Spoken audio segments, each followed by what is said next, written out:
오늘 이야기할 옴닉은 원래는 금성에서 태어났다고 해요. 금성은 우리처럼 물질계가 아니라 아스트랄체라고 하는데요. 감정체라고도 합니다. 금성에서의 수명은 수천 년이나 되고 질병이나 정복기간은 없다고 해요. 우리는 자기가 원하는 물질적인 모든 것을 가질 수 있는 까닭에 아스트랄계에서 우리가 배울 교훈이나 해결할 문제들은 지구의 인간들과는 전혀 다르다. 아스트랄계에 있는 우리는 우리의 감정들을 보다 완전하게 경험할 수 있도록 해방돼 있다. 그런 만큼 금성인들은 자신의 감정적 균형을 유지하기 위한 엄청난 노력을 기울여야만 한다. 이곳에서 균형 잡히지 않고 불안한 감정적 상태는 영혼에게 큰 손상을 입힐 수 있는 것이다. 우리는 감정적 문제들이 이곳에서는 훨씬 더 증폭된다는 것을 발견했다. 그런데 옴닉이 지구에 오게 된 이유는 바로 카르마 때문이라고 하는데요. 카르마를 청산하기 위해서라고 해요. 옴닉은 지구에 태어나는 것이 아니라 지구에서 교통사고로 사망한 어린 소녀의 몸으로 들어가 살기로 결정했다는데요. 나의 아카식 기록에 의하면 나에게는 물질 세계에서 내가 마주쳐야 할 무시할 수 없는 카르마가 있음이 명백했다. 그러므로 언젠가 미래의 시기에 나는 물질 세계에 태어나 살아야 할 것이었다. 그러나 나는 운이 좋은 행운아였다. 만약 내가 이번 생에 물질계로 자진해서 간다면 내가 직면할 그 시련을 훨씬 낫게 견뎌낼 수 있게 될 것이기 때문이다. 하지만 내가 물질계에서 다시 태어나기 위해 대기하는 길을 선택한다면 앞으로 그곳에서 내가 머물러야 할 시간이 좋기 몇천 년까지 늘어날 수도 있었다. 우리의 문명이 아스트랄 차원 내지는 아스트랄 세계를 진입했을 때 우리는 주변의 색채들이 빛을 내고 있고 모든 측면에서 더 풍부해졌다는 것을 발견했다. 하늘은 각도에 따라 색깔이 달리 보였고 바다 색깔 역시 항상 변화했으며 모든 것들이 번쩍이며 빛을 발했다.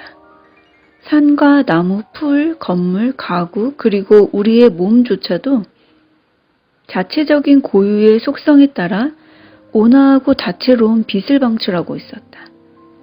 이제 기상은 사람들의 집단적인 사념에 의해서 조종되고 통제되었다. 결코 과거처럼 날씨가 너무 춥거나 더운 것도 없었다. 또 지나치게 건조하거나 비가 많이 내리는 일도 없었다. 또한 불간섭이라는 영적인 법칙에 따라 다른 가족들이 그들의 자유의지대로 무엇이든 하도록 허용했다. 무엇보다 살아있기 위해 꼭 음식을 먹을 필요가 없다는 것은 얼마나 경이로운 자유인가. 아스트랄체로 이루어지는 여행이 엄청난 속도였기 때문에 물리적 교통수단은 쓸모 없어졌고 자연이 폐기되었다. 누구나 자신의 목적지에 간단히 나타나는 방법을 선택했고 아니면 자기의 상념에 의해 작동되는 승용물을 타고 이동하는 것을 즐겼다. 금성도 원래는 지구처럼 물질계였었다고 하는데요. 대전환 이후에 금성의 각 가정들은 가정 자체만의 고유한 것을 창조해내는데 보다 많은 자유를 누렸다. 아스트랄 차원에서는 물질적인 소재나 물리적인 법칙에 따른 제한이 없었고 상상할 수 있는 그 어떤 것도 생각의 힘만으로 창조해낼 수 있었다. 인간 각자는 누구나 그 자신이 이루고 싶어하는 것을 단순히 시각화함으로써 무엇이든 원치 않는 것을 변화시킬 힘을 내면에 가지고 있다. 지구 주민 대부분은 자기의 내면에 이런 힘을 알지 못하는데 그러므로 여러분은 그것을 경험하고 배운 사람을 숭배하는 경향이 있는 것이다. 지구상의 인간이 개인으로서 그 자신의 내면에 있는 거대한 잠재력을 알지 못하는 데 반해 우리는 자신이 누구이고 무엇인지 깨달을 기회를 가지고 있다. 어떤 사람이 이것은 불가능해 라고 말할 때 그는 한정된 소극적 사고방식에서 그렇게 말한다. 사실 모든 것은 가능하다. 하지만 인간은 무지로 인해 자기 자신을 제한시킨다. 그때 그는 세상을 제한시키고 그것이 더욱 자신의 생각을 제한시키며 그 결과 더더욱 세상을 한계에 가두는 결과를 초래하게 되는 것이다. 영혼은 필요한 경험들을 하기 위해 수백만 년에 걸쳐 인간으로서의 환생을 거듭하게 된다. 이토록 오랜 세월을 경험하는 것은 우리가 순수하게 정화되고 완전해지도록 하기 위해서 부정적인 힘들이 우리를 가능한 오랫동안 이곳에 묶어두고 있는 것이다. 묶어두는 도구가 바로 카르마의 법칙이며 중력과 마찬가지로 우리를 이곳에 잡아두어 윤회의 경험을 통해 영혼의 존재 자체를 깨닫게 하는 것이다. 카르마의 법칙이 보이지 않지만 카르마가 어떻게 존재하는지 알지 못하면 못할수록 그만큼 우리가 오랫동안 물질 세계에 속박돼 머물러야 한다. 물질 세계만이 카르마의 균형을 잡아야만 되는 것은 아니고 아스트랄계, 멘탈계, 원인계도 마찬가지다.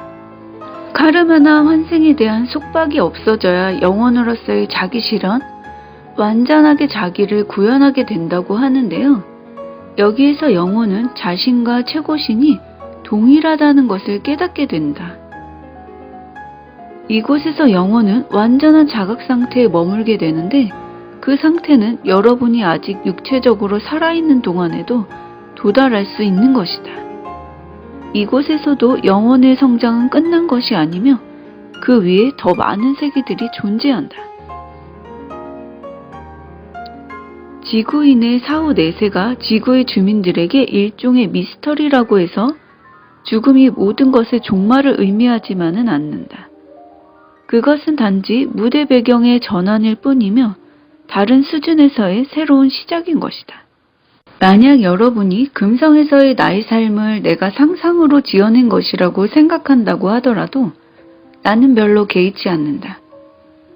인간이 만든 모든 창조물, 즉 여러분 주위에서 볼 수 있는 인간이 만든 모든 것들은 상상으로 인해 생겨난 것이다.